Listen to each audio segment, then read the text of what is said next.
Merry Christmas, and I thought I would start with, we'll call this a Christmas reading.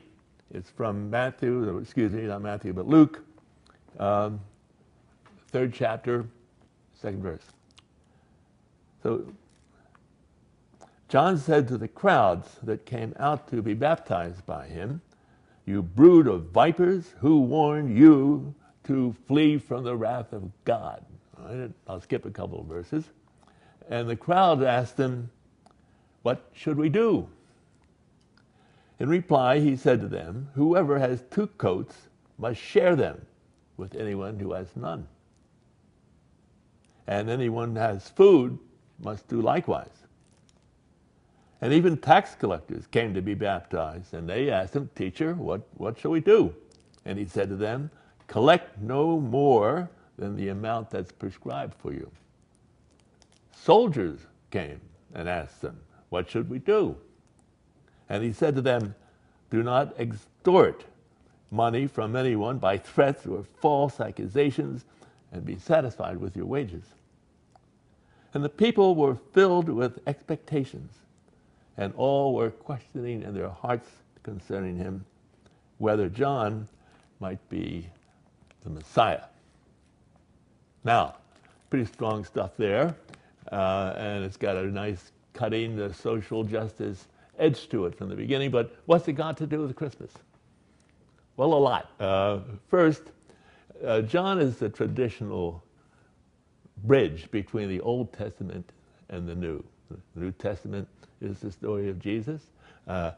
John is, in a sense, the last of the old prophets. In the style of the Old Testament prophets, he has a vision. He has a sense of his ability to read the signs of the times. He feels that the end time is coming and the Messiah is due, and he thinks he knows who he is. So about 3 things that I hope will illustrate this. First, let's take a look about where John appears in each of the Gospels. When the Gospels were first written, in their first draft, John came on stage right away, and that's what we know from Mark, which was the earliest Gospel. And John is in the first line in the desert preaching, and by the sixth verse of the first chapter, there's Jesus. And he goes to the desert, is baptized, and then begins his public life. John appears 6 chapters later in the story of his death and his beheading, which everybody is familiar with. So jump ahead to Luke. We have the infancy narrative, but Luke starts with John's birth, and where then tells the story of the Annunciation, and Mary flies to her cousin Elizabeth, and Elizabeth is pregnant with John, and John in the womb of Elizabeth jumps up and runs around in the room, making a fuss to greet his cousin. The second point is the public image of John.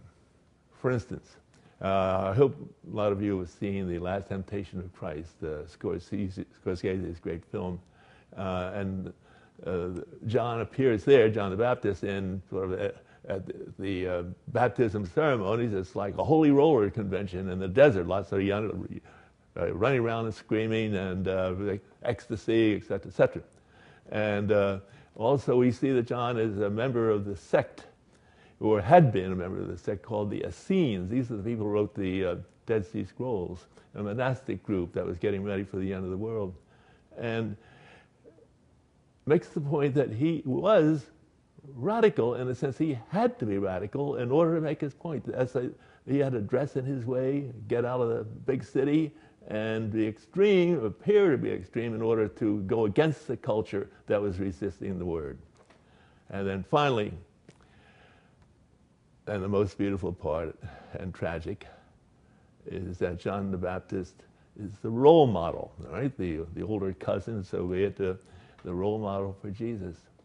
And when Jesus sees that John is arrested, Jesus knows that he will be arrested. And Jesus sees that John is killed, Jesus knows that he will be killed. What do we take from this? I think we take the social justice message of sharing and he's speaking to the middle class, getting them to reform themselves and behave themselves and to take care of the weaker members of the society.